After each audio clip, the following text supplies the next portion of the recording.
इस वीडियो में हम लोग बहुत ही इंटरेस्टिंग टॉपिक पे बात करेंगे कि कैसे आप एक स्केलेबल एप्लीकेशन बना सकते हैं, और कॉन्टेक्स्ट यहाँ पर होगा फोल्डर स्ट्रक्चर के बारे में। तो इसी फोल्डर स्ट्रक्चर बहुत इंपॉर्टेंट है, राइट। कैसे आप उसमें डोमेन मॉडलिंग कर सकते हैं, कैसे मेक श्योर कर सकते हैं राइट कोड आप एक राइट जगह पे लिख रहे हैं, बिकॉज उससे आपका पता चलता है कि ये प्रोजेक्ट कितना स्केल कर पाएगा या नहीं कर पाएगा। ये बहुत ज़्यादा डिपेंड करता है, राइट। जितना हम मुझे लगता है कि उतना ज़्यादा ध्यान हम देते नहीं है कि जो हम फोल्डर स्ट्रक्चर डिज़ाइन करते हैं, बिकॉज वो एक सही आर्किटेक्चर के लिए फोल्डर स्ट्रक्चर बहुत इंपॉर्टेंट है, बिकॉज ये डिसाइड करता है कि कौन सा कोड कहाँ पर बिलोंग करता है। ओके, सो हम उतना फ्रंट एंड डेवलपमेंट जनरली उतना ज़्यादा उस चीज़ पर ध्यान नहीं देते हैं। हम मोस्टली एक कंपोनेंट्स फोल्डर बना देते हैं, यूटिल्स फोल्डर बना देते हैं, हुक्स का एक फोल्डर बना देते हैं और सारी चीज़ें वहाँ से पिकअप करते हैं। उसमें प्रॉब्लम ये है कि ये स्मॉल स्केल प्रोजेक्ट के लिए तो ठीक है, पर जैसे मीडियम स्केल या लार्ज स्केल एप्लीकेशन के लिए बहुत कॉम्प्लिकेटेड हो जाता है। और आगे चल के अगर आपके पास मल्टीपल टीम्स है, या अगर आपको मोनोरिपो सेटअप की तरफ जाना है या माइक्रो फ्रंट एंड सेटअप की तरफ जाना है, तो इस जो आर्किटेक्चर जो आप अपने बनाया है कि 3-4 फोल्डर्स बना दिए, कंपोनेंट्स फोल्डर बना दिए, अपने पेजेस फोल्डर बना दिए, कॉन्स्टेंट फोल्डर्स बना दिए, और वो सब एक दूसरे के ऊपर डिपेंड कर रहा है, तो बहुत एक्सट्रीम कपलिंग है। उसको आपको अपने अपने फीचर्स में डिवाइड करना, या फिर उसको एक अलग रिपो में लेके जाना है, अलग पैकेज में लेके जाना, किसी भी तरह का आर्किटेक्चर डिसीजन आप आगे नहीं ले पाएंगे, बिकॉज वो एकदम एक्सट्रीम कपलिंग हो चुका है, एक दूसरे पर डिपेंड हो चुका है। तो इसलिए हम लोगों को बहुत इंपॉर्टेंट है कि हम राइट आर्किटेक्चर माइंडसेट के साथ एक नए प्रोजेक्ट को स्टार्ट करें, या एग्जिस्टिंग कोड बेस को वो तरफ लेके जाएं, ताकि आगे चल के अगर हमें मल्टीपल टीम्स का फीचर ऐड करना पड़े, या कोई एक पर्टिकुलर फीचर उसमें निकाल के हम लोग अलग पैकेज बनाना पड़े, या हम मोनोरिपो सेटअप की तरफ जाना पड़े, या माइक्रो फ्रंट एंड की तरफ हमें जाना पड़े, तो हम लोग को जा सके, ये डिसीजन हम ले सकेंगे। ये डिपेंड करता है कि कैसा फोल्डर स्ट्रक्चर हमने डिज़ाइन किया है, किस तरीके से हम लोग मेक श्योर करें कि हम अपना फीचर डेवलप कर रहे हैं। तो ये बहुत इंपॉर्टेंट वीडियो रहने वाला है, आप इसको ध्यान में रखें। Let's get started. ऑलराइट, सो यहाँ पर आप देख सकते हैं कि जो स्क्रीन पे आप यहाँ पर देख रहे हैं, बहुत सारे प्रोजेक्ट्स आपको इस तरीके से ऑर्गेनाइज रहते हैं। वहाँ पर कंपोनेंट्स, कांस्टेंट, हुक्स, पेजेस, इस तरह के अलग अलग बेसिकली फोल्डर्स होते हैं, और उनमें वो स्पेसिफिक कोड वहाँ पर लिखे रहते हैं। पर यहाँ पर प्रॉब्लम ये है कि एक्सट्रीम कपलिंग हो जाता है। फॉर एग्जांपल आप देखेंगे बहुत सारे हुक्स अपने कंपोनेंट्स फोल्डर में इंपोर्ट किए रहेंगे, या फिर उसे पेजेस फोल्डर में इंपोर्ट किया होगा। सो इस तरह के बहुत सारे, एक लेयरिंग नहीं है यहाँ पर, हर एक चीज़ के ऊपर डिपेंडेंट है। तो इसको रीफैक्टर करना या फिर इसको किसी भी और तरह के आर्किटेक्चर में स्केल करना बहुत टफ है। फॉर एग्जांपल आपको एक सिंपल सा रिक्वायरमेंट आता है कि जो हुक्स आपने यहाँ पर बना है, इसे मुझे अलग पैकेज में डालना है, तो आप कैसे करो? बिकॉज चांसेस है कि हुक्स में कुछ चीज़ें आप यूटिल्स में या कांस्टेंट के ऊपर डिपेंडेंट हो सकता है, बिकॉज यहाँ पर एक प्रॉपर लेयरिंग नहीं है, एक प्रॉपर रिस्पॉन्सिबिलिटी नहीं है। इसलिए हर एक फोल्डर किसी भी फोल्डर पर डिपेंडेंट हो सकता है, और इसको रीफैक्टर करना बहुत टफ है। इस वजह से हम लोग यहाँ पर फीचर डिज़ाइन स्ट्रैटेजी की तरफ जाएंगे, ताकि इस तरह के प्रॉब्लम हमें ना आए। ओके, तो अगर इस तरह से फोल्डर स्ट्रक्चर आप करें तो प्लीज़ ना करें। मैं आपको बताऊंगा कि बेसिकली कैसे हम लोग को एक स्केलेबल कोई भी एप्लीकेशन, रिएक्ट, एंगुलर, व्यू, जैसे किसी भी तरह का एप्लीकेशन में हम लोग कर पाएंगे। यहाँ पर हम एग्जाम्पल खाली आपको रिएक्ट करें। और सो ये जितने फोल्डर्स हैं इन्हें हम लोग यहाँ पर डिलीट कर देते हैं सबसे पहले। Okay, alright, okay. सो अभी यहाँ पर रीड भी में मैं इसको रिमूव कर देता हूँ। यहाँ पर सबसे पहले बात करते हैं ऐप के बारे में। मैं सबसे पहले लेयर्स यहाँ पर लिस्ट करता हूँ, कौन कौन से लेयर्स होंगे। ऐप होगा, और उसके बाद में हम लोगों को यहाँ पर होगा, दूसरा यहाँ पर होगा मैं पेजेस। ओके, जो बेसिकली अलग अलग राउट से जितने राउटिंग होंगे उनके लिए होगा। और यहाँ पर मैं सबसे पहले यहाँ पर एक और यहाँ पर होगा अभी फीचर्स। ओके, जो हमारे लिस्ट ऑफ फीचर्स रहेंगे। और फिर यहाँ पर मैं उसका नाम दे देता हूँ, और फीचर डिज़ाइन में उसको एंटिटीज़ बोलते हैं, पर मैं उसका नाम यहाँ पर दे देता हूँ शेड। और यहाँ पर मैं इसको नाम यहाँ पर दे देता हूँ लाइब्रेरी, इस तरीके से। Okay, alright. So basically idea ये है कि ये प्रोजेक्ट हम लोग बनाएंगे। यहाँ पर आप देख सकते हैं कि यहाँ पर एक 2 राउट्स है। ओके, और दोनों राउट में आप देखेंगे यहाँ पर ऊपर एक फॉर्म है जिसमें आप ऐड ब्लॉक करोगे, तो बेसिकली आप ऐड कर सकते हो ब्लॉक्स को। यहाँ पर ब्लॉक्स का लिस्टिंग है, और किसी भी एक ब्लॉक पे आप क्लिक करोगे ब्लॉक लिस्टिंग में, आपको ब्लॉक डिटेल स्क्रीन पे यहाँ पर आ जाएगा। यहाँ पर जो टाइटल इधर था वो इधर आ जाएगा, जो डिस्क्रिप्शन आपने यहाँ दिया है वो इधर आ जाएगा। ठीक है, सो एक बेसिकली ब्लॉक डिटेल स्क्रीन है, और यहाँ पर एड्स के लिस्ट है। तो ये हमें बनाना है। अब देखिए यहाँ पर आप UI पे कॉन्सेंट्रेट ना करें, बिकॉज यहाँ पर हम लोग UI या प्रॉपर फंक्शनल टाइप नहीं देख रहे हैं। हम यहाँ पर बेसिकली फोल्डर स्ट्रक्चर के हिसाब से देखना चाहते हैं। तो ये एग्जांपल लेके हम लोग फोल्डर स्ट्रक्चर बनाएंगे कि कौन सा चीज़ कहाँ पर होना चाहिए और उनका रिस्पॉन्सिबिलिटी क्या होगा। Okay, alright. सो अभी यहाँ पर सबसे पहले क्या करते हैं कि यहाँ पर मैं एक ऐप के बारे में बात करते हैं। तो ऐप बेसिकली हमारा, आप ऐसा समझ सकते हैं कि हमारा एक एंट्री पॉइंट, आपके बहुत सारे एंट्री पॉइंट हो सकते हैं, राइट, मल्टीपल एंट्री पॉइंट हो सकते हैं, बिकॉज आपका सब डोमेन वाइज डिवीजन हो सकता है, या फिर एक पेज में दो अलग अलग ऐप एक ही स्क्रीन में रेंडर हो रहे हैं, जैसे माइक्रो फ्रंट एंड आर्किटेक्चर होता है, राइट, कि बेसिकली एक स्क्रीन में रिएक्ट है, दूसरी स्क्रीन में एंगुलर, ऐसा हो सकता है। तो बेसिकली आपको बताना है कि आपका एंट्री पॉइंट क्या है। तो हमारा यहाँ पर एंट्री पॉइंट जो है ये app.js है, बिकॉज सारे कंपोनेंट इसके अंडर में होंगे, तो ये हमारा एंट्री पॉइंट हुआ। ठीक है, तो सबसे पहले हम वो फोल्डर बनाते हैं जिसका नाम होगा ऐप। तो मैं वो फोल्डर यहाँ बनाता हूँ, उसका नाम यहाँ पर मैं दे देता हूँ ऐप। ओके, सो इस ऐप फोल्डर के अंदर जो भी चीज़ें हमने यहाँ पर रखी थी, app.css, app.js और app.test.js, ये मैं सीधा यहाँ पर मूव कर देता हूँ। ओके, इस तरीके से मूव कर देता हूँ। ओके, सो ऑलराइट, अभी यहाँ पर जो है इस app.js में मैं इसको यहाँ पर आप देख सकते हैं index.js में, यहाँ पर आप मुझे इसको मूव करना पड़ेगा, राइट। तो मैं यहाँ पर इसको ऐप इस तरीके से मूव कर देता हूँ। ओके, मैं सिर्फ यहाँ पर उस फोल्डर का नाम दिया हूँ, तो इस वजह से यहाँ पर मुझे एक index.js बनाना होगा। तो ये बहुत इंपॉर्टेंट बात मैं आपको यहाँ पर कह रहा हूँ। सो बेसिकली क्या होता है, इस तरह से जो फोल्डर हम बनाएंगे, लेयरिंग बनाएंगे आगे चल के, जैसे यहाँ पर पेजेस होगा, फीचर्स होगा, शेयर्ड होगा, लाइब्रेरी होगा, बेसिकली जो यहाँ पर जो लेयरिंग है, इनमें हम लोग जो फाइल बनाएंगे index.js है। सो ये index.js रिप्रेजेंट करेगा हमारा पब्लिक एपीआई। बिकॉज क्या होता है कि देखिए यहाँ पर बहुत सारे इस ऐप फोल्डर के अंदर बहुत सारे ऐसे कंपोनेंट्स हो सकते हैं जो सिर्फ इंटरनली आप यूज़ कर रहे हो, उसको आप एक्सपोज नहीं कर रहे, और आप नहीं चाहते कि बाहर app.js फोल्डर के बाहर कोई उसको यूज़ करे, वो सिर्फ app.js के अंदर आपको जैसा स्ट्रक्चर रखना है आप रख सकते हो, राइट। बिकॉज तो वैसे आपको यहाँ पर स्पेसिफाई करना है पब्लिक एपीआई क्या है, कौन सी चीज़ इस ऐप फोल्डर के बाहर आप चाहते हो कि लोग एक्सेस करें। ओके, सो वो जो है आप यहाँ index.js से स्पेसिफाई करते हैं। तो जो भी चीज़ index.js से एक्सपोर्ट हुई है, इसका मतलब है कि वो पब्लिक एपीआई है और बाहर कोई उसको एक्सेस कर सकता है। सो यहाँ पर मैं एक्सपोर्ट करता हूँ इस index.js से, एक्सपोर्ट स्टार, और यहाँ पर मैं app.js इस तरीके से दे देता हूँ। तो बेसिकली मैं यहाँ क्या कह रहा हूँ कि मैं इस app.js को इंपोर्ट कर रहा हूँ, उससे तुरंत एक्सपोर्ट भी कर रहा हूँ। तो अगर आपको एक फाइल में इंपोर्ट करना है, तुरंत उसे एक्सपोर्ट करना है, तो आप इस तरीके से लिख सकते हैं। तो यहाँ पर मैं बेसिकली यही कह रहा हूँ कि मैं app.js से मैं जो भी चीज़ें वहाँ से एक्सपोर्ट हो रही है, मैं इस फाइल से भी एक्सपोर्ट कर देता हूँ। ओके, सो इस app.js में यहाँ पर अब देखेंगे एक्सपोर्ट डिफ़ॉल्ट है, तो मैं इसको निकाल देता हूँ, बिकॉज एक्सपोर्ट डिफ़ॉल्ट नहीं रखते, इसे मैं सिंपली यहाँ से एक्सपोर्ट देता हूँ इस तरीके से। और मैं इसको यहाँ से क्लोज़ कर देता हूँ, इसे भी क्लोज़ कर देता हूँ। और यहाँ पर जो मैं यहाँ पर एक्सेस कर रहा था index.js में, यहाँ पर मुझे डीस्ट्रक्चर करके उसे एक्सेस करना पड़ेगा अभी। ओके, और अब वो चल जाना चाहिए ऐप। ऑलराइट, सो अभी ऐप का आपको रिस्पॉन्सिबिलिटी समझ गया, जितने एंट्री पॉइंट है वो इस ऐप फोल्डर के अंदर आएंगे। ओके, अभी हमारे लिए एक ही है तो इसलिए मैंने वही रखा हूँ। तो आगे चल के अगर आपको यहाँ पर फोल्डर्स बनाना है, आप इसके अंदर भी बना सकते हैं। ओके, जितने एंट्री पॉइंट आपके होंगे, आप उसको अलग अलग फोल्डर्स बनाना आप बना सकते हैं। ओके, यहाँ पर मैं नाम चेंज करके कर देता हूँ कि यहाँ पर बेसिकली हर फोल्डर फाइल का नाम हम लोग यहाँ पर बेसिकली लोअर केस और डैश में रखेंगे। फोल्डर का नाम या फाइल का नाम लोअर केस डैश में होगा। ओके, वैसे यहाँ पर दे देते हैं app.css इस तरीके से, यहाँ पर भी नाम दे देते हैं app.js। Basically for example list item है तो लिस्ट आई कैप्स नहीं होगा, लिस्ट डैश आइटम ऐसा होगा। ओके, तो लोअर केस डैश में यूज़ करेंगे। यही चीज़ हम लोग यहाँ पर भी कर देते हैं app.test.js। ओके, और यहाँ पर एक्सपोर्ट जब करें वहाँ पर भी मैं रिफैक्टर कर देता हूँ। ओके, ऑलराइट, सो यहाँ पर आप देख सकते हैं कि हमारे पास जो है यहाँ पर दो राउट है, एक इंडेक्स राउट है और एक यहाँ पर ब्लॉक डिटेल राउट। तो एक्चुअली वो दोनों राउट हमें यहाँ पर चाहिए रहेगा।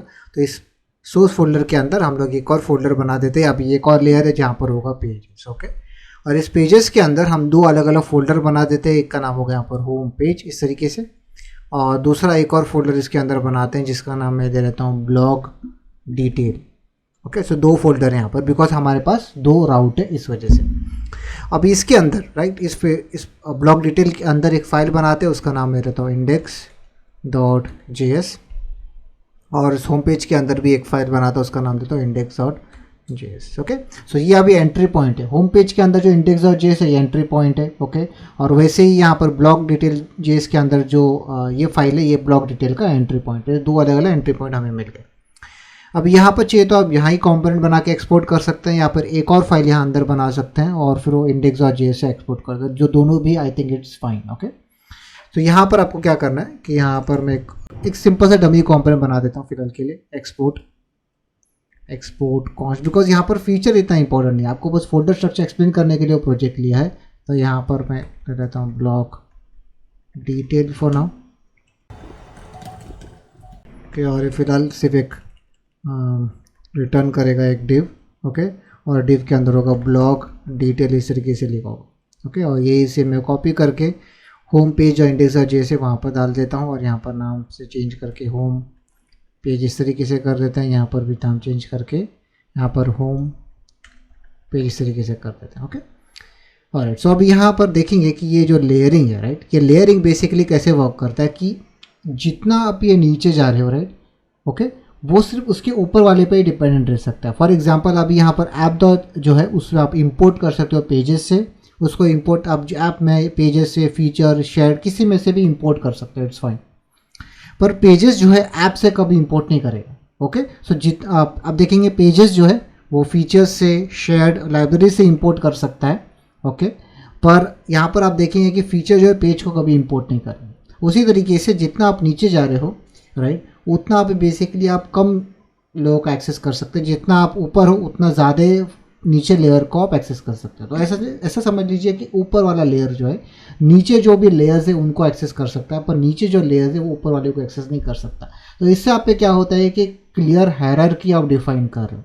तो बेसिकली पेजेस जो है राउटिंग लेवल का लॉजिक हैंडल कर रहा है, ऐप हमारा एंट्री पॉइंट है, फीचर जो है बेसिकली फीचर स्पेसिफिक फोल्डर्स होते हैं और वो इसी इंडेक्स और जेएस सिस्टम को फॉलो करते हैं और वो सर्टन चीज़ें एक्सपोर्ट करते हैं। बिकॉज आपको देखो ये नहीं सोचना है कि ये फीचर कहाँ पर रेंडर हो रहा है, कौन से ऐप में रेंडर हो रहा है, कौन से राउट में रेंडर हो रहा है, ये फीचर का रिस्पॉन्सिबिलिटी नहीं है। फीचर में अगर आपने फॉर्म ऐड किया हुआ है या ब्लॉक का लिस्टिंग ऐड किया है, ब्लॉक का डिटेल्स ऐड किया है, आपको कंसर्न है ही नहीं कि कौन से राउट में वो रेंडर हो, इस वजह से वो फीचर्स फोल्डर के अंदर होगा।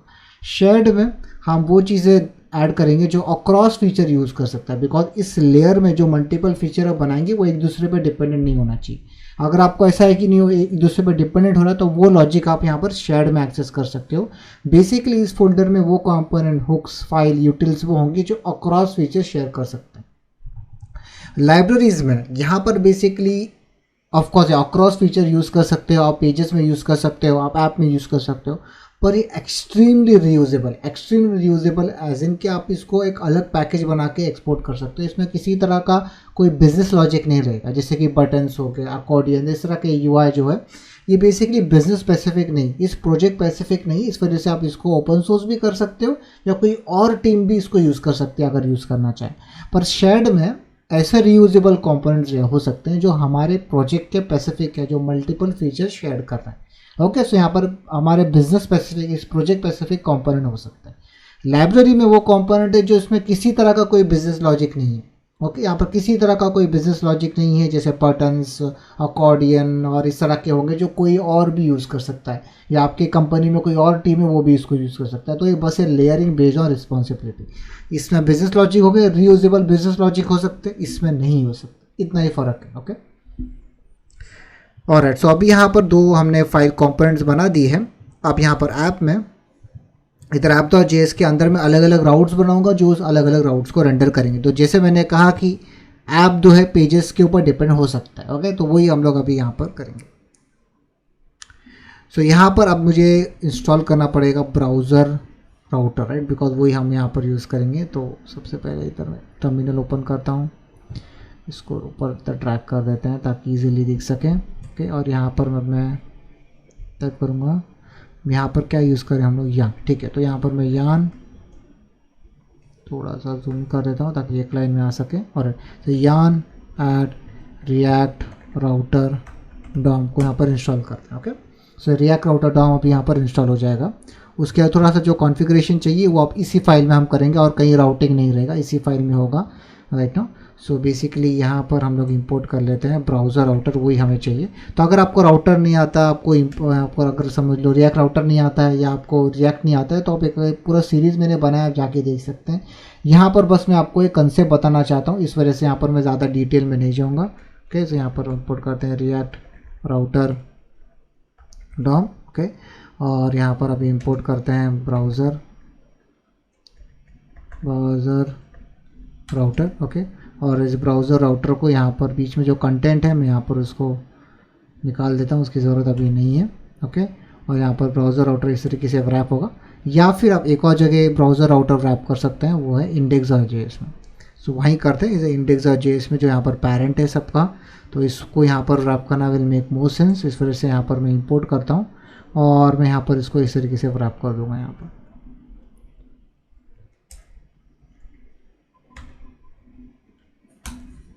और इसे आपको यहाँ पर से कट करके यहाँ पर डाल देते हैं और इसको यहाँ पर से फॉर्मेट कर देते हैं। ओके, और इधर ऐप में यहाँ पर हमें जो है ब्राउज़र राउटर की ज़रूरत नहीं, बस हमें यहाँ पर अलग अलग राउट्स क्रिएट करने होंगे। तो राउट यहाँ पर क्रिएट करते हैं, इंपोर्ट फ्रॉम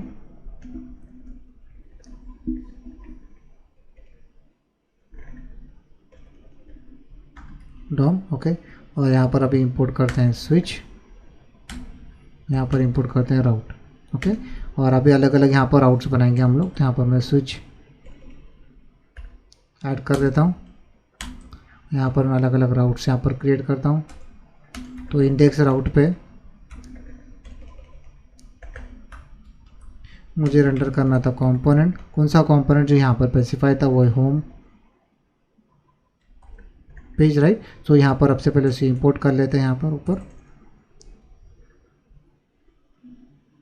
यहाँ पर इसको ओपन ही रखते हैं। यहाँ पर मैं इंपोर्ट करूँगा, इंपोर्ट फ्रॉम, मुझे यहाँ पर डॉट करके ऊपर जाना होगा एक, मुझे यहाँ पर पेजेस फोल्डर में जाना होगा स्लैश, मुझे यहाँ पर जाना होगा होम पेज में, और उससे मुझे यहाँ पर एक्सेस मिलेगा होम पेज कंपोनेंट का, और इस होम पेज कंपोनेंट को हम लोग यहाँ पर रेंडर कर पाएंगे। मैं आपको एक इजी तरीका बताता हूँ, आपको इस तरीके से रिलेटिव इंपोर्ट्स अवॉइड कर सकेंगे आप। तो यहाँ पर स्लैश, उसके लिए मैं यहाँ पर सबसे पहले राउटिंग ऐड करता हूँ, फिर मैं आपको बताऊँगा कैसे है जो इंपोर्ट है इसे आप इजी कर सकते हो। यहाँ पर आते हैं, इधर आते हैं blog slash blog ID। Okay, और जो यहाँ पर कंपोनेंट रेंडर करेंगे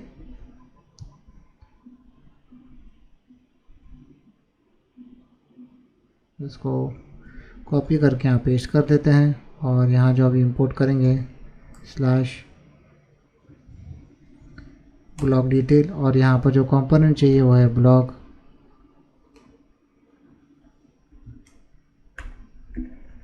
डिटेल। ओके, सॉरी, यहाँ पर पाथ प्रॉपर दे देते हैं स्लैश ब्लॉग डिटेल, और इस कंपोनेंट को यहाँ पर अंदर रेंडर कर देते हैं। Okay, alright.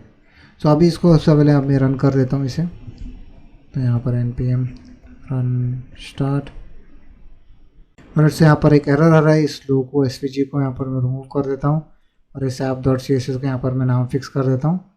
एरर चले गया, और आप देख सकते हैं स्क्रीन पे और रेंडर हो गया। ग्रेट। यहाँ पर होम पेज में होम आ रहा है, होम पेज आ रहा है यहाँ पर, और स्लैश ब्लॉग स्लैश मैं कुछ भी इधर ID दे दूंगा तो यहाँ पर ब्लॉग डिटेल आ रहा है। ग्रेट। तो बेसिकली यहाँ पर दोनों राउट यहाँ पर रेंडर हो गए। Okay, alright. सो अभी यहाँ पर जैसे कि आप देख सकते हैं यहाँ पर दो लेयर हमने बना दिया, एक पहला लेयर बना दिया, राइट, जहाँ पर हम लोग ऐप रेंडर कर रहे हैं, दूसरा पेजेस रेंडर कर रहे हैं। ओके, और यहाँ पर अभी फीचर्स के लिए हमें बनाना है। सबसे पहले ये जो राउट्स हम इंपोर्ट कर रहे हैं उसे मैं यहाँ पर थोड़ा आसान बाद में करता हूँ। पहले सबसे पहले एक फीचर यहाँ पर बनाते हैं, और फिर बाद में हम देखेंगे कैसे हम लोग ये जो इंपोर्ट्स यहाँ कर रहे हैं कैसे हम लोग उस इंपोर्ट को यहाँ पर आसान बना सकते हैं, जो आप यहाँ पर इस तरीके से देख पा रहे हैं। ओके, इसको आसानी से हम लोग इंपोर्ट कर पाएंगे। तो सबसे पहले यहाँ पर मैं एक फीचर के अंदर एक फोल्डर बनाता हूँ, उसका नाम होगा यहाँ पर फीचर्स। ओके, और यहाँ पर अभी फीचर्स कौन से हमें चाहिए उसके बारे में सोचते हैं। सो देखो यहाँ पर ये अगर आप स्क्रीन देखोगे, राइट, बहुत लोग क्या करेंगे नॉर्मली वो इस पेजेस के अंदर यहाँ पर ब्लॉक डिटेल रिलेटेड लॉजिक यहाँ पर होगा इसके अंदर पूरा, और होम पेज में जो यहाँ पर रेंडर कर रहे हैं ये हम लोग इस होम पेज के अंदर ही पूरा लॉजिक होगा। पर आप थोड़ा सा सोचोगे और देखेंगे कि यहाँ पर इस दोनों स्क्रीन में यहाँ पर एक फ़ीचर है। फीचर कौन सा है? ब्लॉग रिलेटेड फीचर है। यहाँ पर ये जो ऐड करने वाला फॉर्म है ये ब्लॉग रिलेटेड फीचर है। ब्लॉग को यहाँ लिस्टिंग करना है वो ब्लॉग रिलेटेड है, राइट। यहाँ ब्लॉग डिटेल्स में जो यहाँ लिस्ट हो रहा है ये ब्लॉग रिलेटेड है। पर अब यहाँ पर ये देखोगे ये एड्स है, इसका ब्लॉग से कोई लेना देना नहीं, ये कम्प्लीटली अलग फीचर है कि एड्स आपको कैसे दिखाना है। तो यहाँ पर आप सोचें ये राउट स्पेसिफिक, यहाँ पर आप देख सकते हैं कि राउटिंग में राउट स्पेसिफिक लॉजिक हो सकता है। जैसे यहाँ पर राउटिंग स्पेसिफिक कुछ लॉजिक लिखना है आप लिख सकते हैं कौन से इस पेजेस कंपोनेंट के अंदर। पर आप देखिए कि ये जो ब्लॉग के रिलेटेड फीचर है ये राउट स्पेसिफिक नहीं हो सकता। अब देखेंगे कि यहाँ पर होम पेज में ब्लॉग के फीचर्स आपको यहाँ दिख रहे हैं, जैसे ब्लॉग को कैसे ऐड कर सकते हैं, ब्लॉग को कैसे लिस्ट कर सकते हैं, होम पेज में है। ब्लॉग का डिटेल स्क्रीन जो है यहाँ पर किसी और राउट में है। तो आप ऐसा सोच सकते हैं कि जो फीचर्स आप बनाते हैं वो इंडिपेंडेंट होना चाहिए कि कौन से राउट में रेंडर हो रहा है, ये आपका कंसर्न नहीं होना चाहिए एटलीस्ट राउट लेवल पे। वो फीचर जब आप बना रहे हैं तो फीचर पे हो सकता है। तो वैसे ही यहाँ पर इस पेजेस फोल्डर के अंदर मैं कुछ भी नहीं बनाऊंगा, ये सब ऐसे का ऐसे ही रहेगा। मैं यहाँ पर ये जो फीचर्स जो फोल्डर मैंने बना इसके अंदर वो सारा लॉजिक रहेगा, ठीक है। अब वो कौन से भी राउट पर रेंडर हो रहा है इस फीचर फोल्डर का कंसर्न नहीं, ओके। तो यहाँ पर हम लोग एक फोल्डर बनाते हैं, उसका नाम यहाँ पर मैं सिर्फ ब्लॉग, बस ब्लॉग नाम दे देता हूँ, ये इस फीचर का नाम है ब्लॉग, ओके। और इस ब्लॉग के अंदर यहाँ पर मैं एक फाइल बनाता हूँ जो बेसिकली इसका एंट्री पॉइंट होगा, इस ब्लॉग फीचर का एंट्री पॉइंट। तो अगर इस इंडेक्स और जे से अगर जो चीज़ अगर हम एक्सपोर्ट नहीं कर रहे हैं, इसका मतलब कि हम नहीं चाहते हैं बाहर इसको कोई भी एक्सेस नहीं करे। अब कौन सा चीज़ हमें यहाँ पर बनाना है, सबसे पहले यहाँ पर ऐड से शुरू करते हैं, ऐड ब्लॉक से। तो इस ब्लॉक फीचर के अंदर यहाँ पर मैं एक और फोल्डर बनाऊंगा जिसका नाम होगा यहाँ पर कंपोनेंट, ओके। और इस कंपोनेंट्स के अंदर हम लोगों को यहाँ पर अलग अलग स्पेसिफिक कंपोनेंट्स बना सकते हैं, इस ब्लॉक स्पेसिफिक जो है, ओके। सो इस फीचर के अंदर अभी एक और मैं फोल्डर बना लेता हूँ जिसका नाम यहाँ पर एड्स होगा, ओके। सो आप देखेंगे यहाँ पर दो फीचर है, एक एड्स फीचर है और एक ब्लॉक फीचर है। सो एड्स के बारे में हम लोग बाद में आते हैं। अब ये ब्लॉग में अंदर मैंने कंपोनेंट्स फोल्डर बनाई है, राइट। तो यहाँ पर अब मैं चाहिए तो एक और फोल्डर बना सकता हूँ या फाइल बना सकता हूँ, जैसा आपको यहाँ पर ठीक लगे, ठीक है। पर यहाँ पर मैं सिंपल एक फाइल बनाता हूँ जिसका नाम होगा यहाँ पर add_blog.js। तो इसके अंदर बेसिकली जो ये फॉर्म था ये आपको यहाँ पर एंटर करना होगा, ओके। सो ऐड ब्लॉक को मैं यहाँ पर सिंपली पेस्ट कर देता हूँ, बिकॉज आप देख सकते हैं यहाँ पर सिंपल सा ऐड ब्लॉक कंपोनेंट है जो बेसिकली यहाँ पर टाइटल और डिस्क्रिप्शन यहाँ पर दे रहा है और उसमें एक बटन है with the type of submit, okay. तो यहाँ पर इस रिएक्ट स्पेसिफिक ट्यूटोरियल नहीं, इसलिए यहाँ पर मैं सब एक्सप्लेन नहीं करूँगा। बेसिकली कंपोनेंट बना है जहाँ पर आप देख सकते हैं फॉर्म है, दैट्स इट। तो अभी यहाँ पर ये ऐड ब्लॉक जो फीचर है ये मैं चाहता हूँ बेसिकली बाहर लोग यूज़ करें, तो वो मैं कैसे करूँ। तो यहाँ पर इन ब्लॉक में जो इंडेक्स और जेएस है यहाँ से मुझे अभी एक्सपोर्ट करना होगा, तो मैं एक्सपोर्ट करता हूँ फ्रॉम कंपोनेंट। तो आप देख सकते हैं कि यहाँ पर अब जो चीज़ है अगर इंडेक्स और जैसे एक्सपोर्ट नहीं होगा, आप डायरेक्टली कभी भी यहाँ पर ऐड ब्लॉक को डायरेक्टली एक्सेस नहीं करोगे, हमेशा वही चीज़ एक्सेस करोगे जहाँ पर ब्लॉक इंडेक्स और जैसे एक्सपोर्ट कर रहा है। तो आप देख सकते हैं ब्लॉक जो है यहाँ पर से मुझे कंपोनेंट/ यहाँ पर ऐड ब्लॉक इस तरीके से मेंशन करा है ताकि ऐड ब्लॉक कंपोनेंट बाहर जो है यूज़ कर सके, ओके। सो इस ऐड ब्लॉक में आप ये देखिए यहाँ पर एक सिंपल सा फॉर्म है, ऑलराइट। सो अब यहाँ पर इस ब्लॉक फीचर से हम लोग एक्सपोर्ट कर रहे हैं, तो वो मुझे किधर एक्सेस करना है, यहाँ पर मुझे एक्सेस करना है उस पेजेस में, होम पेज में, यहाँ पर मुझे उसे एक्सेस करना है। तो यहाँ पर मैं उस कंपोनेंट को इंपोर्ट करूँ, तो यहाँ पर सबसे पहले इसमें आते हैं, यहाँ पर इंपोर्ट करते हैं, इंपोर्ट फ्रॉम डॉट एक और एक डायरेक्टरी ऊपर चले जाते हैं, feature/blog, ओके, दैट्स इट। तो ऐसे हम लोग यहाँ पर एक्सेस करने को ट्राई करेंगे, जिससे बेसिकली हम लोग एक्सेस करेंगे ब्लॉग से जो भी चीज़ एक्सपोर्ट हो रहा है वो हम लोग यहाँ पर एक्सेस करने को ट्राई करेंगे। और यहाँ पर मैं उसका नाम देता हूँ ऐड ब्लॉग, ओके। और ये जो फीचर जो यहाँ पर अवेलेबल है उसको मैं सिंपली यहाँ पर div के अंदर यहाँ पर मैं रेंडर कर दूंगा ऐड ब्लॉग इस तरीके से। और सो अब यहाँ पर इसको फॉर्मेट करते हैं, अगर सर्वर अप एंड रनिंग है किसी तरह का, okay, can resolve feature/blog, okay. So यहाँ पर इस होम पेज में, ओके, तो यहाँ पर एक और मुझे डॉट डालना होगा /डॉट इस तरीके से। अब उसे मिल गया, ग्रेट। यहाँ पर आते हैं, ब्राउज़र में रिफ्रेश करते हैं और आप यहाँ देख सकते हैं फॉर्म और रेंडर हो गया होम पेज पे, ग्रेट। सो यहाँ पर आप देखें कि ये जो डॉट जो यहाँ पर इशू है इसको हम लोग अभी सबसे पहले सॉल्व करते हैं ताकि हम लोग ईजिली इंपोर्ट हर जगह पर कर सकें। तो सबसे पहले जो फाइल्स ओपन है मैं उसे यहाँ पर रिमूव कर देता हूँ और इसे CRA का ये स्पेसिफिक फीचर है। तो यहाँ पर सिंपली एक और यहाँ पर बाहर एक फाइल बनाते हैं जिसका नाम होगा jsconfig.json, ओके। और यहाँ पर एक ऑब्जेक्ट क्रिएट करते हैं, उसका नाम यहाँ पर रहते हैं कंपाइलर ऑप्शंस। उसमें मैं यहाँ पर बेस URL दे देता हूँ, दे देता हूँ सोर्स, और इधर इसमें स्लैश यहाँ पर मैं दे देता हूँ इंक्लूड, यहाँ पर मैं दे देता हूँ सोर्स, ओके। तो बेसिकली मैं कह रहा हूँ जब भी आप कोई भी चीज़ इंपोर्ट करोगे तो ऑटोमेटिकली वहाँ पर हम लोग जो है इसको सोर्स ऑटोमेटिकली वहाँ पर ऐड हो जाएगा। तो आपको यहाँ पर एक्सप्लिसिटली स्पेसिफाई करने की ज़रूरत नहीं है कि हम लोग को सोर्स से इंपोर्ट करें। उसके बाद में अभी यहाँ पर आते हैं pages, home page, index.js। Okay, तो यहाँ पर ये जो पाथ हम दे रहे थे, ओके, हम डॉट डॉट हम लोग करने की ज़रूरत नहीं, यहाँ पर सिंपली इसी लाइन को अभी हम लोग ऐसे लिख सकते हैं। मैं इसको यहाँ पर से कॉपी करके यहाँ पेस्ट करता हूँ, यहाँ पर मैं इसको कमेंट करता हूँ, और अगर जैसे यहाँ से शुरू होगा आप यहाँ पर ऑटोमेटिकली अज्यूम किया जाएगा कि वो बेसिकली सोर्स से शुरू हो रहा है। ओके, तो मतलब कि यहाँ पर ये जो हमारा एंट्री पॉइंट है वो ऑटोमेटिकली सोर्स हो जाएगा। तो आपको बस इतना स्पेसिफाई करना है कि सोर्स के बाद किधर जाना है। तो आप शुरू एग्जांपल यहाँ से ही हो रहा है, आपको यहाँ पर डॉट डॉट डॉट ऐड करने की ज़रूरत नहीं है। हमें एज्यूम करेंगे सोर्स से ही शुरू हो रहा है पाथ हमेशा, और फिर आगे आपको क्या स्पेसिफाई करना है। यहाँ पर हमें बस सोर्स से शुरू हो रहा है तो हम यहाँ पर फीचर्स/ब्लॉग में जाना है, दैट्स इट। इतना ही चेंज हमें करना पड़ेगा। और ब्राउज़र में आते हैं, यहाँ पर मैं रिफ़्रेश करता हूँ, और तो अभी यहाँ पर जो रेजोल्यूशन है वो किक इन करने के लिए सर्वर एक बार रीस्टार्ट करते हैं, उसको फिर से स्टार्ट करते हैं ताकि ये जो क्रिएट रिएक्ट ऐप है इस कॉन्फ़िगरेशन को यहाँ पर पकड़। और तो अब यहाँ पर सर्वर अप एंड रनिंग है, आप देख सकते हैं यहाँ पर वो दिखाई दे। ग्रेट, तो आप देखेंगे वैसे ही चेंज हम जैसे हमने यहाँ पर किया है, जैसे हम लोग पेजेस में फीचर इंपोर्ट कर रहे हैं वैसे ही आपको यहाँ पर ऐप में app.js में राइट हम लोग यहाँ पर पेजेस इंपोर्ट करें तो आपको सिंपली यहाँ पर इसको जो डॉट डॉट से उसको रिमूव देना, दैट्स इट। तो सोर्स तो हो गई, सोर्स के अंदर पेजेस और ये फाइल लेना है, इसलिए तो आपको यहाँ पर डॉट डॉट्स की ज़रूरत नहीं पड़ेगा। Okay, alright. सो अब यहाँ पर इसी तरीके से आप मल्टीपल फीचर्स बना के एक्सपोर्ट कर सकते हैं। बिकॉज देखो यहाँ पर आप देखेंगे कि ये जो ब्लॉक के जो फीचर्स है एग्नोस्टिक है, इन्हें पता नहीं है कि ये कौन से राउट में रेंडर हो रहे हैं। तो इस वजह से यहाँ पर सारी चीज़ें हम लोग ऐसे ही लिखते हैं कि कोई राउट स्पेसिफिक चीज़ें यहाँ पर नहीं होगा।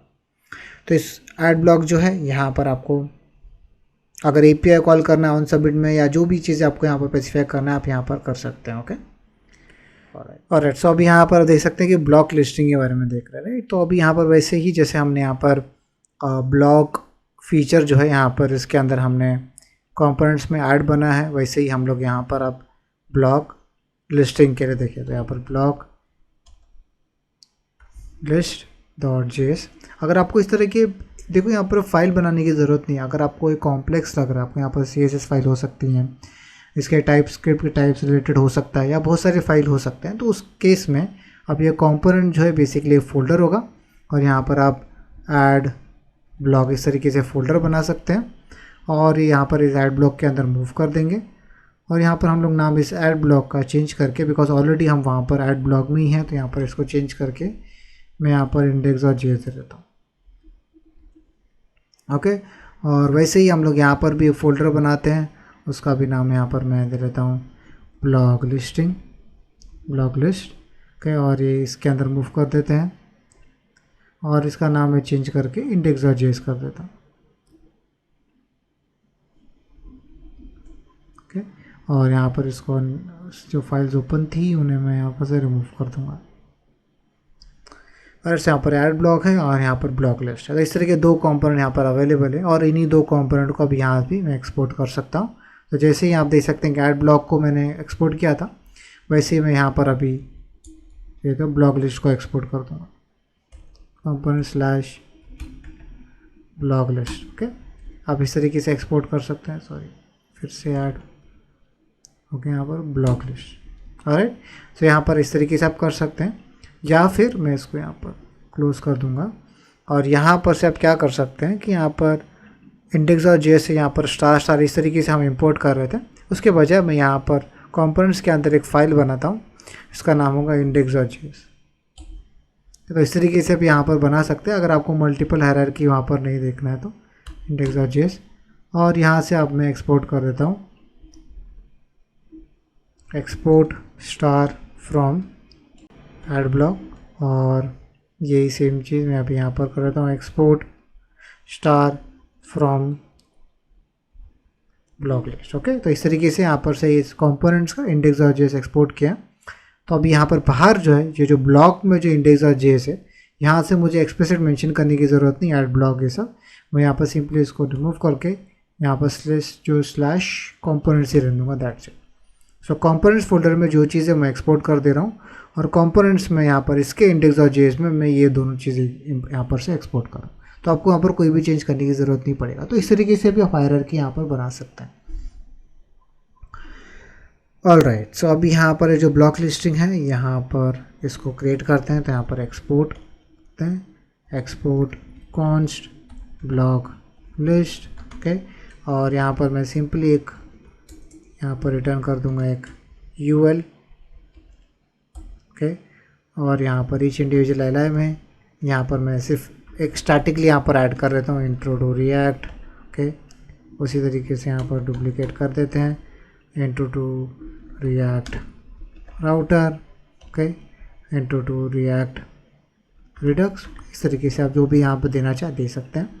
और फाइनली जो भी ब्लॉग रिलेटेड एपीआई कॉल्स होंगी, यहाँ पर सीएसएस होगा और जो भी लॉजिक है वो सब के सब इस ब्लॉग लिस्ट के अंदर होगा। ठीक है, और फाइनली हम इसे एक्सपोर्ट कर रहे थे तो इस फीचर सेक्शन में, राइट, बिकॉज आप फीचर सेक्शन में ब्लॉग में हम लोग एक्सपोर्ट कर रहे हैं, यहाँ पर पेजेस में index.js में यहाँ पर हम लोग उसको इंपोर्ट कर सकते हैं। तो यहाँ पर होगा ब्लॉग लिस्ट, और इस ब्लॉग लिस्ट को मैं जैसे जो हायरार्की में यहाँ पर रेंडर करना चाहे कर सकता हूँ। जैसे यहाँ पर मैं एक और डिव बना के यहाँ पर अंदर रेंडर कर दूँ।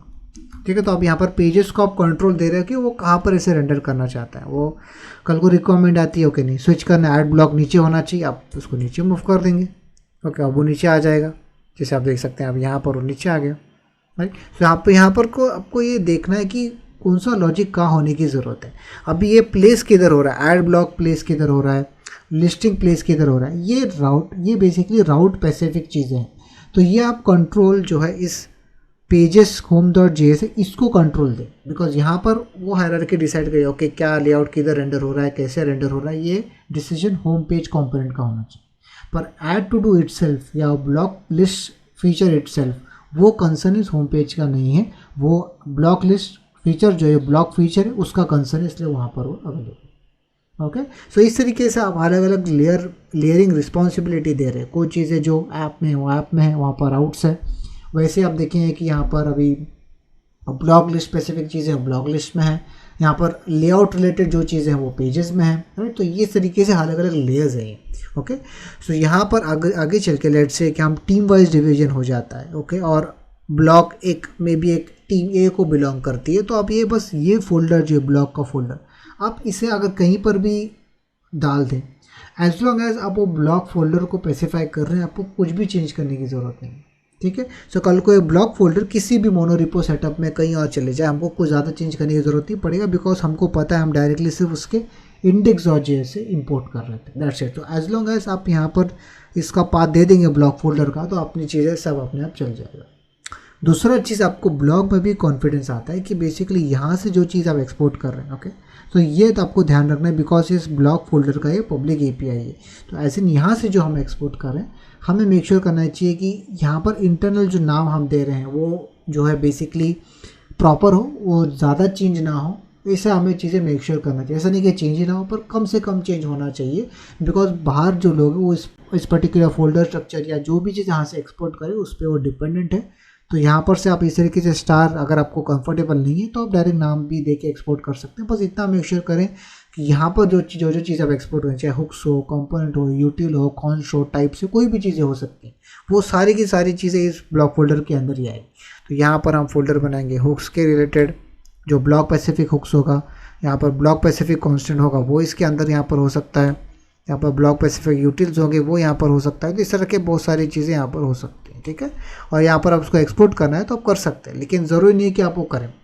तो यहाँ पर से जो चीज़ें आप एक्सपोर्ट कर रहे हैं वो आप ध्यान रखें कि वो पब्लिक एपीआई है, उसे मिनिमम चेंज पे ही एक तरीके से आगे बढ़ें। ओके, तो इस तरीके से आपको एक काइंड ऑफ कंट्रोल भी ओके ब्लॉक के अंदर मुझे क्या हायरार्की रखना है आप बिंदास रख सकते हैं। ओके, बस इतना है कि जो चीज़ आप एक्सपोर्ट कर रहे हैं कोशिश कीजिए कि वो मिनिमम चेंजेस के साथ एक्सपोर्ट हो, और एज लॉन्ग एज राइट चीज़ें राइट नाम से एक्सपोर्ट हो रही है आपको फिक्र करने की ज़रूरत नहीं पड़ेगा, इसलिए आप बहुत कॉन्फिडेंटली रिफैक्टर भी कर पाएँ। ओके, तो ये बहुत ही एडवांटेज यहाँ पर जो हमें इस आर्किटेक्चर में मिल रहा है, जो पहले जो हमें आर्किटेक्चर थी वहाँ पर ये था ही नहीं बिल्कुल। ओके, और सो अभी यहाँ पर एक और लेयर की बात करते हैं। यहाँ पर रीड मी में यहाँ पर आप देखेंगे फीचर के बारे में बात करें, हम शेड्स और लाइब्रेरी के बारे में बात करते हैं। ठीक, तो यहाँ पर मैं एक और फोल्डर बना देता हूँ जिसका नाम होता है यहाँ पर शेड। ओके, और यहाँ पर आपको जो रीयूजेबल चीज़ है आप यहाँ पर ऐड कर सकते हैं, जैसे फॉर एग्जांपल यहाँ पर फीचर्स में, ब्लॉग में, कॉन्स्टेंट में, ऐड ब्लॉग में, यहाँ पर आप देखेंगे कि यहाँ पर हम लोगों ने एक बटन बनाया था। राइट, तो हो सकता है कि हमारे रीयूजेबल बटन हम बना दें, बहुत सारे रीयूजेबल बटन बना दें, वो आप यहाँ पर सिंपली इसको यहाँ से कट करके आप यहाँ पर शेड के अंदर मैं यहाँ पर एक कंपोनेंट बना देता हूँ, और बिकॉज रीयूजेबल है, अक्रॉस फीचर यूज़ होने वाली चीज़ है, तो यहाँ पर मैं एक फ़ोल्डर बना लेता हूँ बटन्स के लिए, बिकॉज बटन्स मुझे ऐसा चाहिए कि मल्टीपल जगहों पे यूज़ हो सकता है। तो इसके लिए यहाँ पर इंडेक्स और जेएस बनाते हैं और यहाँ से एक्सपोर्ट कॉन्स्ट बटन को यहाँ पर से एक्सपोर्ट कर देते हैं।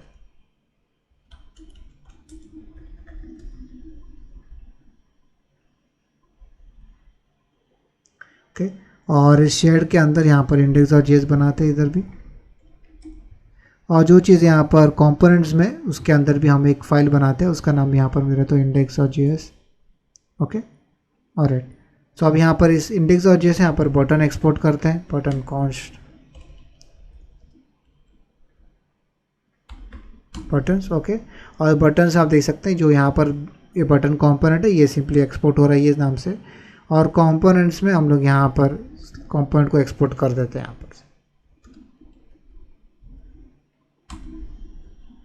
ओके, सो कंपोनेंट को एक्सपोर्ट कर दिया, वहाँ से बटन बना हुआ है, बटन को हम लोग यहाँ से एक्सपोर्ट कर रहे हैं। Okay, alright. सो अभी यहाँ पर सिंपली इस ब्लॉग में यहाँ पर मुझे एक्सेस करना है, मैं यहाँ पर ऐड कर सकता हूँ क्या?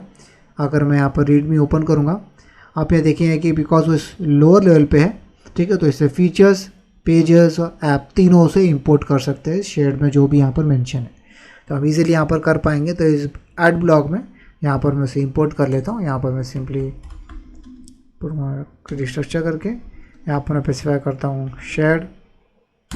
ओके, इतना ही मुझे स्पेसिफाई करना है, और इसके अंदर में जो इंपोर्ट करना चाहता हूँ बटन है। ओके, और ये बटन जो है उसको मैं सिंपली यहाँ पर पास कर दूँगा इस तरीके से, इसको निकाल के यहाँ पर मैं सिंपली बटन कंपोनेंट जो है उसको यहाँ पर मैं रेंडर कर दूँ, दैट्स इट। ओके, और इसे मैं फॉर्मेट कर देता हूँ। ब्राउज़र में यहाँ पर आते हैं, यहाँ पर रिफ़्रेश करते हैं, टर्मिनल में देखते हैं किसी तरह का एरर है क्या यहाँ पर। ऑलराइट, यहाँ पर किसी तरह का एरर नहीं है। यहाँ पर आते हैं, रिफ़्रेश करते हैं, ऑलराइट आप देख सकते हैं यहाँ पर वो अभी पूरा रेंडर हो गया। तो इस तरीके से आप अलग अलग रिस्पॉन्सिबिलिटी दे रहे हैं अलग अलग लेयर्स पे, और वैसे ही आप उसको अकॉर्डिंगली यहाँ पर रेंडर कर रहे हैं। ओके, अभी यहाँ पर एक लेयर बचता है, वो है लाइब्रेरी। सो लाइब्रेरी में जैसे मैंने कहा कि कोई बिजनेस स्पेसिफिक, अब यहाँ पर बटन जो है वो बहुत ज़्यादा रीयूजेबल है, वो बेसिकली सिंपल सा टैग है राइट नाउ, पर अगर आपको एक्सट्रीमली रीयूजेबल आपको लगता है नहीं कोई और टीम भी इसको यूज़ कर सकता है, तो आप यहाँ पर सिंपली लाइब्रेरी फोल्डर बना के उसमें डाल सकते हैं। आप यहाँ पर अक्सियोस API को रिलेटेड अगर कोई रैपर आपने बनाया हुआ है वो आप ऐड कर दें यहाँ पर। अगर आप तो कोई भी बस इतना आपको सवाल पूछना है क्या ये बाकी टीम भी यूज़ कर सकती है, अगर आपका सवाल हाँ है तो आप वो लाइब्रेरी में ऐड कर दें। आपको लगता है नहीं रीयूजेबल तो है पर इसमें हमारा ये प्रोजेक्ट स्पेसिफिक यहाँ पर लॉजिक है इसके अंदर, तो वो आप लाइब्रेरी में नहीं डाल सकते बिकॉज वो इस प्रोजेक्ट स्पेसिफिक है, तो हम लोग इसे शेयर में डाल देंगे। ओके, और सो इस एग्जांपल में यहाँ पर लाइब्रेरी के लिए कुछ है नहीं, तो इसलिए मैं इसको यहाँ फिलहाल एम्प्टी कर देता हूँ। पर अभी आर्ग्यू कर सकते हो कि जो बटन कंपोनेंट है वो एक्सट्रीमली रीयूजेबल है, वो आपको लाइब्रेरी में ऐड करना चाहिए, विच इज़ फाइन, आपको यहाँ पर लाइब्रेरी में ऐड कर सकते हो। ओके, बस आपको इतना ध्यान रखना है कि उसमें बिजनेस लॉजिक है या नहीं। ऑलराइट, सो उसी तरीके से आप यहाँ देखेंगे कि ब्लॉग डिटेल स्क्रीन जो था यहाँ पर के हुक्स के अंदर ब्लॉग मैं मूव कर देता हूँ, यहाँ पर इसको कंप्लीट करने के लिए पेजेस में ब्लॉग डिटेल यहाँ पर था। ओके, और इस ब्लॉग डिटेल में दो चीज़ें हमें यहाँ पर अब देख सकते हैं कि यहाँ पर हम इस स्क्रीन में था, ये स्क्रीन में चीज़ें थी, एक ब्लॉग डिटेल स्पेसिफिक यहाँ पर लॉजिक था और दूसरा यहाँ पर ऐड स्पेसिफिक यहाँ पर लॉजिक था। अब देख सकते हैं कि यहाँ पर ब्लॉग डिटेल में ऐड जो है एड्स फीचर से आएगा और ये ब्लॉग लिस्टिंग जो है ब्लॉग फीचर से आएगा, तो दो फीचर यहाँ पर मर्ज हो रहे हैं एक साथ। ओके, तो वैसे हम यहाँ पर एक और मैं डिव बना देता हूँ, इसके अंदर मैं यहाँ पर रिटर्न करूँगा ब्लॉग डिटेल जो कंपोनेंट अभी है नहीं। ओके, और यहाँ पर साइड बाय साइड यहाँ पर मैं एक रेंडर करूँगा एड्स कंपोनेंट जो यहाँ पर बनाना पड़ेगा। राइट, तो ये ब्लॉग डिटेल ब्लॉग फीचर से आएगा, एड्स फीचर से आएगा। ओके, तो यहाँ पर इन दोनों कंपोनेंट को बनाते हैं, तो फीचर में, ब्लॉग में, कंपोनेंट्स में यहाँ पर मैं एक और फोल्डर बनाता हूँ जिसका नाम है तो ब्लॉग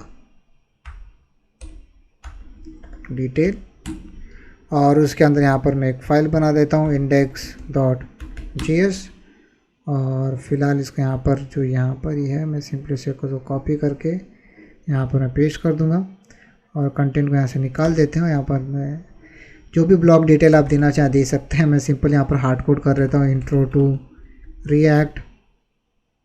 ओके, और यहाँ पर एक और डिव होगा, यहाँ पर दे देते हैं maybe some description. Of course यहाँ पर इस पर अब क्या एक एंड पॉइंट पे API कॉल करके डेटा आएगा, वो डेटा आप यहाँ पर एंटर करेंगे। मैं फिलहाल मैं सिंपली यहाँ पर एग्जांपल है तो सिर्फ स्टैटिक यहाँ पर रख देता हूँ इस तरीके से। ओके, और फाइनली इस index.js में यहाँ पर से मुझे एक्सपोर्ट करना पड़ेगा ताकि बाहर ही एक्सेसिबल हो सके। तो यहाँ पर मैं स्टार दे देता हूँ block detail. Okay, the block detail से मैंने एक्सपोर्ट किया है, तो इसका मतलब है कि यहाँ पर कंपोनेंट से वो एक्सेसिबल है। और मैंने फाइनली जब सारे कंपोनेंट में सारी चीज़ें एक्सपोर्ट कर दी, तो इस वजह से वो जो इस ब्लॉक को इंपोर्ट करेगा उसे एक्सेसिबल रहेगा। ठीक है, तो यहाँ पर ब्लॉक डिटेल में यहाँ पर अब मैं उसको इंपोर्ट कर सकता हूँ। तो यहाँ पर इंपोर्ट करते हैं उसे फ्रॉम फीचर स्लैश ब्लॉक, और यहाँ पर अभी इंपोर्ट करते हैं ब्लॉक डिटेल, और इसे मैं एलियस दे के दे देता हूँ ब्लॉक डिटेल कंपोनेंट, बिकॉज उस कंपोनेंट का नाम और यहाँ पर इस पेज का नाम दोनों को कोलाइड हो रहा है। तो सिंपली आप चाहिए तो ऐसा भी कर सकते हैं, इसको आप सेम नाम रख दें और यहाँ पर नाम चेंज करके आप इसको पेज इस तरीके से दे दें, तो वो भी आप कर सकते हैं, कोई इशू नहीं होगा। ओके, और यहाँ पर ब्लॉक डिटेल को यहाँ पर एंटर कर देंगे। ओके, और मैं इसको फ़िलहाल यहाँ से कमेंट कर देता हूँ एड्स को, और देखते हैं कि फ़िलहाल ये सब चल रहा है या नहीं। यहाँ पर आते हैं, is not exported from page block detail. Okay, तो इस ब्लॉक कंपोनेंट्स में यहाँ पर हमने ब्लॉक डिटेल को ही एक्सपोर्ट किया है। ग्रेट, ब्लॉक डिटेल पे आते हैं, और सो यहाँ पर भी हमने ब्लॉक डिटेल को एक्सपोर्ट किया हुआ है, उसको यहाँ पर से कंपोनेंट्स एक्सपोर्ट किया हुआ है, और फाइनली कंपोनेंट से सारा हमने किया ही है। तो अभी यहाँ पर मैं अगर इस सबको क्लोज कर दूँ सारे फाइल्स को, और इस पेजेस में ब्लॉक डिटेल में यहाँ पर आऊँ, तो यहाँ पर एक्सेसिबल होना चाहिए इसे। Import error block detail is not exported from pages block detail. तो कह रहा है कि ये बेसिकली हमने नाम ये नहीं दिया है, यहाँ पर एग्जैक्टली वही नाम दिया हुआ है। भाई मुझे लगता है कि ये किसी तरह का सर्वर एरर है, तो लेट्स इसको रीस्टार्ट करते हैं ताकि ये, और तो यहाँ पर बेसिकली ये जो एरर आ रहा है ये अभी मुझे समझा, ये बेसिकली एरर बिकॉज यहाँ पर मैंने पेजेस में, मैं अगर फीचर को यहाँ पर बंद कर देता हूँ, ये पेजेस में ब्लॉक डिटेल है, जैसे index.js है, और यहाँ पर मैंने नाम इसका ब्लॉक डिटेल चेंज करके ब्लॉक डिटेल पेज कर दिया है।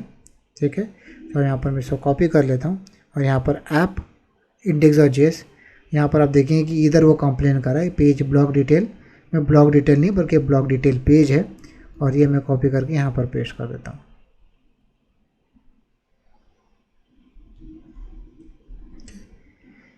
ऑलराइट, अब यहाँ पर राउट इन होम पेज राउट यहाँ पर रेंडर हो गया है। ओके, और यहाँ पर स्लैश ब्लॉक स्लैश कोई भी आईडी में यहाँ दे देता हूँ, वो राउट मैच करेगा, और यहाँ पर इंट्रो टू रिएक्ट और सम डिस्क्रिप्शन यहाँ पर आ गया। तो मतलब कि ब्लॉक डिटेल कंपोनेंट जो बेसिकली हम फीचर से इंपोर्ट कर रहे हैं वो यहाँ पर अभी इंपोर्ट हो गया। उसी तरीके से यहाँ पर फीचर्स के अंदर, एड्स के अंदर यहाँ पर आप index.js बना लें, बिकॉज ये इसका पब्लिक API रहेगा इस एड्स फीचर का। और यहाँ पर मैं एक और फोल्डर बनाते हो जिसका नाम होगा यहाँ पर कंपोनेंट्स, और इस कंपोनेंट में जो भी आपको अलग एड्स लिस्ट इस तरीके से में भी नाम देना आप यहाँ दे सकते हैं, उसका यहाँ पर index.js होगा उस एड लिस्ट को फोल्डर का। और यहाँ पर मैं सिंपली एक्सपोर्ट करता हूँ, एक्सपोर्ट कॉन्स्ट एड्स लिस्ट, और सिंपल सा डिव यहाँ पर एंटर करते हैं एड्स, और एक और डिविजन बनाते हैं कि ऐड 1 में भी, और उसी तरीके से यहाँ पर इसको डुप्लीकेट भी कर देते हैं, यहाँ पर ऐड 2, यहाँ पर ऐड 3, इस तरीके से थे। ओके, और ये आप देख सकते हैं कि ये मैं इस ऐड लिस्ट फोल्डर से एक्सपोर्ट किया हूँ। तो इस कंपोनेंट्स फोल्डर के अंदर एक फ़ाइल बनाते हैं, उसका नाम होगा index.js। ओके, और इस फोल्डर के अंदर यहाँ से एक्सपोर्ट करते हैं, एक्सपोर्ट कॉन्स्ट, जो भी चीज़ें यहाँ पर हम एक्सपोर्ट करते हैं उस कंपोनेंट फोल्डर में एक्सपोर्ट करना चाहते हैं वो है एड्स लिस्ट। ओके, तो इस कंपोनेंट फोल्डर से एक्सपोर्ट हो गया। अब इस एड्स फोल्डर का जो index.js है यहाँ से मैं एक्सपोर्ट करता हूँ, एक्सपोर्ट कॉन्स्ट कंपोनेंट। ओके, तो अब इस एड्स फोल्डर से एक्सपोर्ट हो गया। उसी तरीके से अगर आप कोई फीचर लेवल पे भी index.js बनाना है आप यहाँ बना सकते हैं, नो वरीज। अगर आप वैसा बनाना चाहें वैसा भी आप कर सकते हैं इजीली। तो अभी यहाँ पर ब्लॉग डिटेल पेज में मैं यहाँ पर अभी एक और फीचर से इंपोर्ट करना एड्स, बिकॉज वो अलग फीचर है, इस वजह से यहाँ पर मैं इंपोर्ट करूँगा from feature slash ads.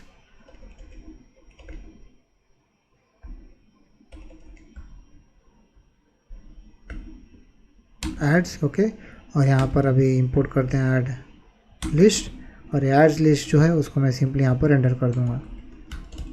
Okay, और यहाँ पर आते हैं, इसे रिफ़्रेश करते हैं। ओके, एरर किसी तरह का नहीं है, और आप यहाँ देख सकते हैं ऐड लिस्ट भी यहाँ पर एंटर हो रहा है। करेक्ट। तो इस तरीके से आप यहाँ पर जब भी नया आप फोल्डर बना रहे हैं, ओके, आप नया प्रोजेक्ट बना रहे हैं, या आप बेसिकली किसी तरीके से एक ऑलरेडी एग्जिस्टिंग भी है तो भी आप धीरे धीरे करके रिफैक्टर कर सकते हैं। तो अपने कंपोनेंट को आप इस तरीके से स्ट्रक्चर में रखें, ऐप, फीचर, पेजेस, शेयर्ड और लाइब्रेरी। ओके, तो इस तरीके से स्ट्रक्चर रखें। आगे चल के आपको मोनोरिपो सेटअप में जाना है, आपको कोई भी चेंज करने की ज़रूरत नहीं, बिकॉज ये each India app, feature, pages, share ये अलग अलग मोनोरिपो हो सकता है, ये अलग अलग माइक्रो फ्रंट एंड हो सकता है, राइट। और अगर आपको ऐसा है कि नहीं, शेयर जो एक्सट्रीमली रियूजेबल है, आपको उसको अलग पैकेज में लेके जाना है, कोई भी चेंज नहीं आएगा। आप सिंपली इसको कॉपी करके अलग पैकेज में लेके चले जाएं, उसको इंस्टॉल कर लें, और आपको कोई भी चेंज नहीं आएगा एज लॉन्ग एज आपने उसे राइट नाम दिया। मतलब कि यहाँ पर इधर हमने नाम जो है शेयर दिया हुआ है, तो इस वजह से अगर आप उस पैकेज का नाम भी शेयर दे देंगे तो आपको यहाँ पर कोई भी चेंज करने की ज़रूरत नहीं पड़ेगी। सो बहुत इस तरीके से एडवांटेजेस है इस फीचर डेवलपमेंट का। और मैं इसका एक आर्टिकल जो है यहाँ पर khalilstreamer.com, ये और ज़्यादा इन्फॉर्मेशन देता है इस टॉपिक पे, आप ये जा कर के पढ़ सकते हैं। और भी इन्फॉर्मेशन जो मुझे मिलेगी मैं यहाँ पर इस वीडियो के डिस्क्रिप्शन में ऐड कर दूंगा, जहाँ पर जाके और ज़्यादा इस टॉपिक के पे आप और ज़्यादा पढ़ पाएंगे। ओके, और इस वीडियो में बेसिकली यहाँ पर मैं सिर्फ बेयर मिनिमम चीज़ें कवर करना चाहता था, इसमें और भी है, सेगमेंट्स होती हैं, वो भी और आप भी जाके पढ़ सकते हैं। बेसिकली सेगमेंट आप ऐसा सोच लीजिए कि block detail is A segment of feature, तो उस सेगमेंट को कैसे आपको ऑर्गेनाइज रखना है उसके लिए भी यहाँ पर एक ओपिनियटेड स्ट्रक्चर होता है, वो आप जाके फॉलो कर सकते हैं। मैं उसका लिंक डिस्क्रिप्शन में दे दूँगा। ऑलराइट गाइस, इस वीडियो बस इतना ही।